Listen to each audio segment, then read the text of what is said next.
Ito na ang mabibilis na balita. Arestado ang isang babaeng Thai dahil sa pagpupuslit ng iligal na droga sa NAIA Terminal 3. Na-recover sa kanya ang 13 vacuum-sealed plastic ng umano'y marijuana kush na may tinatayang halagang mahigit 20 milyon pesos. Noong Martes naman, isang babaeng African ang naaresto matapos makuhanan ng hinihinalang shabu na may tinatayang halagang halos 36 milyon pesos.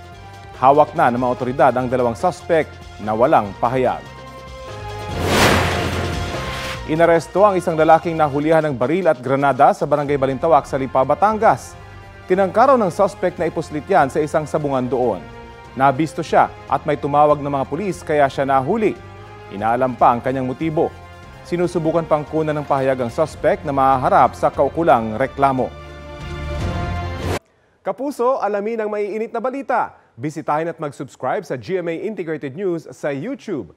Sa mga kapuso abroad, samahan niyo kami sa GMA Pinoy TV at sa www.gmanews.tv.